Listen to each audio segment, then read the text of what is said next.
नमस्कार दोस्तों, electronic and refrigeration channel में आपका स्वागत करता हूं। मैं आपका होस्ट हिमांशु। और दोस्तों, आज का विषय है हम लोग का चर्चा का जीनर डायोड। जैसे कि लेसन 1 पे हम लोग नॉर्मल रेक्टिफायर डायोड के बारे में चर्चा किए थे। लेसन 2 में शॉटकी डायोड के विषय में चर्चा किए थे और आज बारी है जीनर डायोड के बारे में थोड़ा जानकारी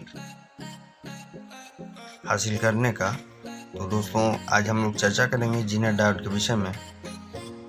तो बिना देर करते हुए दोस्तों, चलिए हम लोग लेसन 3 का स्टार्ट करते हैं। इस लेसन में दोस्तों हम लोग जीनर डायोड क्या है, कैसे वर्क करता है और वर्किंग प्रिंसिपल क्या है और क्यों यूज करते हैं, किस जगह पर यूज करते हैं, इस सब चीज़ के बारे में आज हम लोग चर्चा करेंगे। और जीनर डायोड और नॉर्मल डायोड में समानताएं क्या है और एक दूसरे से अलग कैसे हैं, इस विषय में चर्चा होगा। तो दोस्तों, आप अगर इस चैनल में नए हैं तो चैनल को सब्सक्राइब कीजिए। वीडियो पसंद हो तो शेयर कीजिए, लाइक कीजिए और चैनल को सब्सक्राइब कीजिए, दूसरों को भी देखने का मौका बना दीजिए। तो बिना देर करते हुए दोस्तों, चलिए शुरुआत करते हैं जीनर डायोड। दोस्तों, टॉपिक को आगे बढ़ाने से पहले मैं नॉर्मल रेक्टिफायर डायोड जो रहता है उसके बारे में लेसन 1 के जैसे फिर से एक बार रिवाइज करना चाहूँगा। अगर समानताएं बोला जाए नॉर्मल रेक्टिफायर डायोड और जीनर डायोड के बीच में, तो इसमें भी सेम वही कंडीशन होता है। जैसे कि हम लोग नॉर्मल रेक्टिफायर डायोड का एनोड में पॉजिटिव सप्लाई अगर देते हैं तो कैथोड से होकर भी पॉजिटिव सप्लाई पार हो जाता है। डिफ्लेशन लेयर का जो गैप रहता है उस हिसाब से वोल्टेज का वो ड्रॉप देखने को मिलता है हम लोग को। जैसे 0.7 वोल्ट कॉमन होता है नॉर्मल रेक्टिफायर डायोड में, जो कि वो डिफ्लेशन लेयर का गैपिंग जो रहता है उसको क्रॉस करने में वो वोल्टेज ड्रॉप हो जाता है। सेम दोस्तों वैसा है जीनर डायोड में भी, वो भी आपका सेम इसी तरह वर्क करता है। अगर एनोड पे पॉजिटिव सप्लाई हम लोग देते हैं तो कैथोड पे पॉजिटिव सप्लाई क्रॉस कर जाता है। अंतर का बात अगर बोला जाए तो नॉर्मल रेक्टिफायर डायोड का डिफ्लेशन लेयर का गैप ज़्यादा है, इसमें डिफ्लेशन लेयर का गैप कम होता है। दोस्तों, अब बारी आती है कि नॉर्मल रेक्टिफायर डायोड में रिवर्स बायस में हम लोग सप्लाई देते हैं तो क्रॉस नहीं करता। यानी रिवर्स बायस यानी कैथोड पे पॉजिटिव सप्लाई और एनोड पे नेगेटिव सप्लाई अगर हम लोग देते हैं तो सप्लाई यहाँ क्रॉस नहीं करता है। यानी सप्लाई जब उल्टा कर देते हैं हम लोग तो एक सिरे से दूसरे सिरे तक वो क्रॉस नहीं करता है। लेकिन बात यहाँ पर है कि कब तक सप्लाई क्रॉस नहीं करता है, ये सबसे बड़ी बात है जो कि स्पेशली जीनर डायोड के लिए डिज़ाइन किया जाता है। तो दोस्तों, अगर 4007 का डायोड आप देखिएगा तो उसमें मैक्सिमम वोल्टेज आपका दिया रहता है 1000 वोल्ट। तो यहाँ पर सोचने वाली बात है दोस्तों कि आप रिवर्स बायस में यानी उल्टा डायरेक्शन में, यानी कैथोड पे अगर पॉजिटिव सप्लाई और एनोड पे नेगेटिव सप्लाई देते हैं तो ये सप्लाई 200-250 वोल्ट से बढ़ाते बढ़ाते आप जिस वोल्टेज पे पहुंचने के बाद ये एक सिरे से दूसरे सिरे पर सप्लाई क्रॉस करने लगता है, पार होने लगता है, जाने लगता है, उसी वोल्टेज को हम लोग ब्रेकडाउन वोल्टेज बोलते हैं। और नॉर्मल डायोड में क्या होता है, और दोस्तों नॉर्मल डायोड में क्या होता है कि डिफ्लेशन लेयर का गैप ज़्यादा होने के कारण जैसे ही आप वो ब्रेकडाउन वोल्टेज क्रॉस करने लगते हैं उसी समय क्या होता है कि सप्लाई जब आपका एक सिरे से दूसरे सिरे तक रिवर्स डायरेक्शन में पार होने लगता है, उस टाइम क्या होता है, करंट उसका अंदर ज़्यादा होता है, जिस कारण से वो हीट एनर्जी बाहर रिलीज करता है। यानी हीट रिलीज करने के साथ साथ क्या होता है, उसका टेम्परेचर डायोड का बढ़ जाता है और डायोड बर्न हो जाता है। और दोस्तों ब्रेकडाउन वोल्टेज का अगर बात कहा जाए तो उसको इस तरह से हम लोग समझ सकते हैं। जैसे आप देख सकते हैं कि फॉरवर्ड बायस जो है, फॉरवर्ड वाइसिंग पे आप राइट साइड देख सकते हैं 0.6 वोल्ट जैसे ही 0.6 वोल्ट जैसे ही क्रॉस कर रहा है सप्लाई, ये अप हो जा रहा है, यानी ये पार होने लग रहा है। और वहाँ पर रिवर्स बायस पे अगर देखा जाए तो 100 वोल्ट यहाँ पर दिया हुआ है। बाएं साइड देख सकते हैं रेड कलर में जो इंडिकेट कर रहा है, वहाँ पर 100 वोल्ट पार होने के बाद आपका वोल्टेज का ग्राफ नीचे उतर रहा है। तो दोस्तों जहाँ पर ये क्रॉस कर रहा है, यानी 100 वोल्ट तक, ये देखिए बीच से 100 वोल्ट तक सीधे आ रहा है, उसके बाद नीचे आ जा रहा है, यानी सप्लाई पार होने लग रहा है।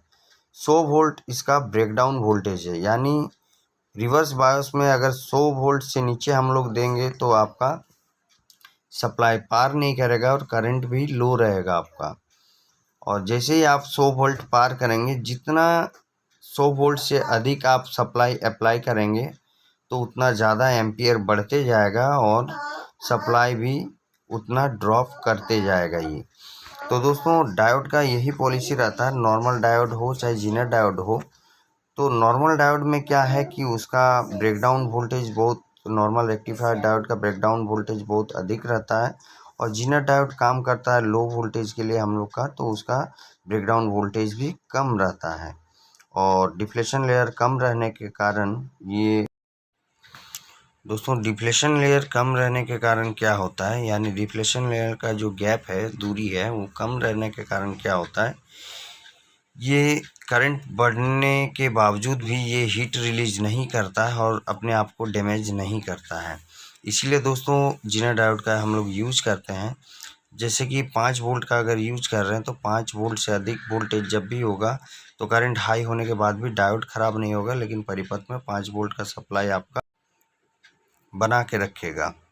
तो दोस्तों जीनर डायोड का यूज हम लोग इसी तरह से करते हैं कि वोल्टेज को फिक्स करने के लिए कोई भी परिपथ में इसको रिवर्स डायरेक्शन में, हम लोग रिवर्स बायस का डायरेक्शन में फिक्स करते हैं। तो एक एनिमेटेड छोटा सा वीडियो आपके लिए दोस्तों, और उसी से मैं आपको समझाऊंगा कि किस तरह ये काम करता है। दोस्तों जीनर डायोड को समझने से पहले आपको नॉर्मल रेक्टिफायर डायोड के बारे में समझना चाहिए। तो दोस्तों यहाँ पर देख सकते हैं एनिमेटेड वीडियो में कि एनोड का तरफ हम लोग पॉजिटिव सप्लाई अप्लाई कर रहे हैं तो कैथोड का तरफ पॉजिटिव सप्लाई पार हो रहा है। ये नॉर्मल रेक्टिफायर डायोड में भी जो काम करता है और जीनर डायोड में भी ये सेम ही काम करता है। तो दोस्तों फॉरवर्ड डायरेक्शन में कोई इसमें ज़्यादा अंतर नहीं है, लेकिन अगर हम लोग इसको यूज करते हैं रिवर्स डायरेक्शन में, अगर इसके जगह हम लोग क्या करते हैं, इसका सप्लाई हम लोग चेंज कर देते हैं। तो दोस्तों यहाँ पर देख सकते हैं अब क्या हो रहा है। यहाँ पर नॉर्मल डायोड में अगर हम लोग रिवर्स डायरेक्शन में सप्लाई देते हैं, यानी कि एनोड पे नेगेटिव सप्लाई देते हैं और कैथोड पे पॉजिटिव सप्लाई देते हैं, तब क्या स्थिति बनता है कि डायोड का अंदर से सप्लाई पार नहीं होता है, और ये तब तक पार नहीं होगा नॉर्मल डायोड में जब तक कि उसका ब्रेकडाउन वोल्टेज के ऊपर हम लोग सप्लाई को बढ़ा ना दें। और अगर हम लोग ब्रेकडाउन वोल्टेज से कम अप्लाई करेंगे वहाँ पर, तो ये सप्लाई अपने अंदर से पार होने नहीं देगा। और यहाँ पर देख सकते हैं वोल्टेज बहुत ज़्यादा बढ़ा दिए हैं, लेकिन यहाँ क्रॉस नहीं कर रहा। अगर अत्यधिक बढ़ा दें, जैसे कि मैंने 4007 का एग्जाम्पल दिया था कि 1000 वोल्ट का उसमें लिखा रहता मैक्सिमम अप्लाई जो करना है, अगर 1000 वोल्ट से ऊपर हम लोग रिवर्स डायरेक्शन में भी सप्लाई यूज करते हैं तो वो डायोड क्या करेगा, अपने अंदर से सप्लाई पार कर देगा, और डिफ्लेशन लेयर ज़्यादा गैपिंग में ज़्यादा होने के कारण क्या होगा, वो हीट रिलीज करेगा और अपने आप को शॉर्ट कर लेगा या बर्न हो जाएगा, जल जाएगा डायोड। अब अगर इसके जगह हम लोग जीनर डायोड को यूज करते हैं तो क्या होता है, आइए देखते हैं। दोस्तों अब देख सकते हैं नॉर्मल डायोड में फॉरवर्ड बायस में सप्लाई आपका पार हो रहा है, लेकिन अगर इसमें हम लोग जीनर डायोड का यूज करते हैं तो इसमें भी सेम नॉर्मल रेक्टिफायर डायोड की तरह ही ये भी काम कर रहा है, अपने अंदर से सप्लाई को पार होने दे रहा है। लेकिन अगर हम लोग सप्लाई को चेंज करते हैं, यानी अभी जो सप्लाई है एनोड पे पॉजिटिव दे रहे हैं और कैथोड पे नेगेटिव दिया हुआ था, उस सप्लाई को अगर हम लोग चेंज कर देते हैं, यानी रिवर्स बायस हम लोग अगर करते हैं, तब क्या स्थिति बनता है जीनर डायोड में। तो इसको देखने के लिए दोस्तों हम लोग सप्लाई को चेंज करते हैं, जो टर्मिनल है। अब दोस्तों आप लोग देख सकते हैं कि सप्लाई का टर्मिनल हम लोग का चेंज हो चुका है, यानी एनोड पे नेगेटिव और कैथोड पे पॉजिटिव सप्लाई दिया हुआ है, लेकिन ये सप्लाई पार नहीं हो रहा, डायोड का अंदर से ये सप्लाई पार नहीं हो रहा है। जो रिवर्स ब्रेकडाउन वोल्टेज लिखा हुआ दोस्तों, उसका मान भी देखिए यहाँ पर कम है, यानी अभी सप्लाई क्रॉस नहीं कर रहा है। और जैसे ही हम लोग अप्लाई किया हुआ सप्लाई को बढ़ाएंगे, यानी अगर 5 वोल्ट का जीनर डायोड है तो 4.5 वोल्ट तक जीनर डायोड वर्किंग पे उतना नहीं रहता है, बहुत ही कम सप्लाई उसमें क्रॉस करता है, ना के बराबर। और देखिए जैसे ही सप्लाई हम लोग बढ़ा देते हैं और वो ब्रेकडाउन वोल्टेज को क्रॉस करता है, यानी 5 वोल्ट का अगर जीनर डायोड है तो 5 वोल्ट से ऊपर जब भी हम लोग सप्लाई देते हैं तो डायोड का कैथोड से होके एनोड का तरफ आपका सप्लाई क्रॉस करने लगता है। यानी 5 वोल्ट अगर उसका ब्रेकडाउन वोल्टेज है, नी वोल्टेज अगर 5 वोल्ट है, तो वो परिपथ में 5 ही वोल्ट बना के रखेगा, बाकी जो भी अधिक सप्लाई रहेगा वो ग्राउंड का तरफ आपका चल जाएगा, यानी एनोड का तरफ क्रॉस कर जाएगा, चाहे आप जितना वोल्टेज बढ़ाते रहें। तो नॉर्मल डायोड अगर यूज करते हैं उस स्थिति में क्या होगा, जैसे उसमें 1000 वोल्ट ब्रेकडाउन वोल्टेज दिया हुआ था, तो उस वोल्टेज को क्रॉस करने के बाद वो डायोड उसको सह नहीं पाएगा, क्योंकि उसका डिफ्लेशन लेयर का गैपिंग बहुत ज़्यादा रहता है, तो हीट रिलीज करते हुए वो अपने आप को बंद कर लेगा। और जीनर डायोड क्या करता है, डिफ्लेशन लेयर उसका कम रहने के कारण इसका सहन शक्ति ज़्यादा है, और जीनर डायोड को यूज करते हैं हम लोग नॉर्मली जो यूज करते हैं बहुत ही कम वोल्टेज के लिए यूज करते हैं, तो इसमें उतना डायोड का नुकसान नहीं पहुंचता है। ये अपने आप को सेव करते हुए सर्किट को भी सेव करता है।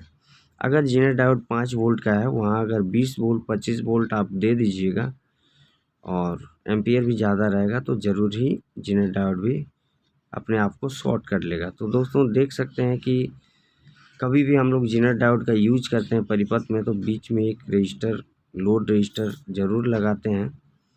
और रेगुलेशन का काम में इसीलिए इसका यूज करते हैं, क्योंकि वोल्टेज वहाँ पर भी आपका जो ट्रिगर रहता है या बेस पे जो सप्लाई रहता है उसको कंट्रोल किया जाता है कि बेस पे जितना वोल्टेज है उतना ही फिक्स रहे, उससे अगर ज़्यादा जाता है तो आउटपुट में मेरा फ़र्क पड़ेगा, इसीलिए वहाँ पर जीनर डायोड का यूज कर दिया जाता है।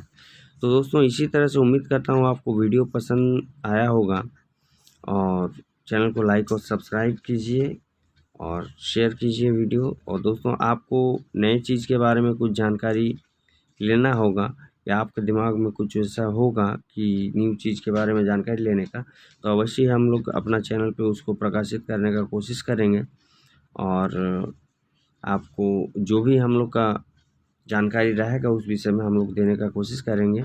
और दोस्तों आज के लिए इतना ही, धन्यवाद।